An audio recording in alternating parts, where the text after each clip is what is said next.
নমস্কার বন্ধুরা, প্রথমা kitchen with Bengali ফুডে সবাইকে স্বাগত। আর আমার আজকের রেসিপি পালং পনির। তো পালং পনির করার জন্য এখানে পালং শাকটা আমি ভালো করে কেটে পরিষ্কার করে ধুয়ে নিয়েছি। এছাড়াও রয়েছে 400 গ্রামের পনির, আমি আমার মতো শেপ করে কেটে নিয়েছি।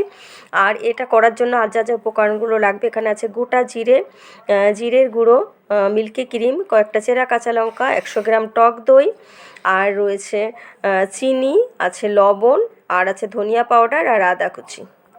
এছাড়াও লাগবে ঘি। তো পালং পনির করার জন্য আমি প্রথমে পালং শাকগুলোকে 3-4 মিনিট মতো জলে ভাপিয়ে নেব। জল ফুটতে শুরু করেছে, পালংগুলো দিয়ে দেব।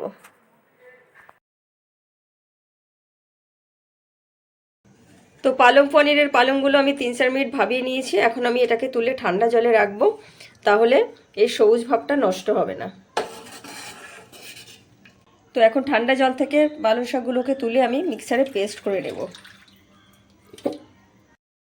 তো পালং পনিরের জন্য পনিরগুলো আমি হালকা করে ভেজে নেব। তো পনিরগুলোকে আমি হালকা করে ভেজে নিয়েছি দুপাশ উল্টে। আর ওই কড়াইতে আমি এখন ফোড়ন দেব। প্রথমে গোটা জিরে, কাঁচা লঙ্কা চেরা, আর দেব আদা বাটা দিয়ে একটু ভালো করে কষিয়ে নেব। তো 1-2 মিনিট মতো আমি নেড়ে চেড়ে কষিয়ে নিয়েছি লঙ্কা আদা বাটা। আর এখন দিয়ে দেবো যে পালং শাকগুলো আমি মিক্সারে পেস্ট করে নিয়েছিলাম, সেটা এখন দিয়ে দেবো। তো পালং শাকের পেস্টটা দেওয়ার পরে আমি 3-4 মিনিট মতো রেখেছিলাম, এখন ফুটতেও শুরু করেছে। আর এখন দিয়ে দেবো 1 চামচ ধনিয়া পাউডার, 1/2 চামচ জিরের গুঁড়ো, স্বাদ মতো লবণ,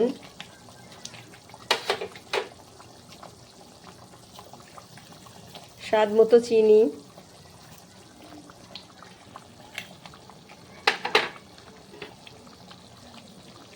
আর দেব টক দই।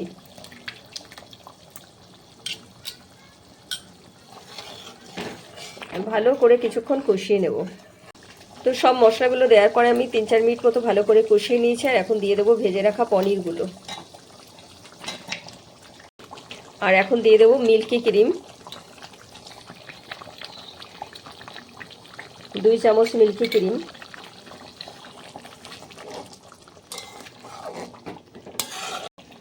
তো আমার পালং পনির প্রায় কমপ্লিট। এখন দিয়ে দেবো 1 চামচ ঘি। পুরো রান্নাটাই আমি সর্ষের তেলে করেছি, আর সম্পূর্ণ নিরামিষভাবেই আমি রান্নাটা করেছি।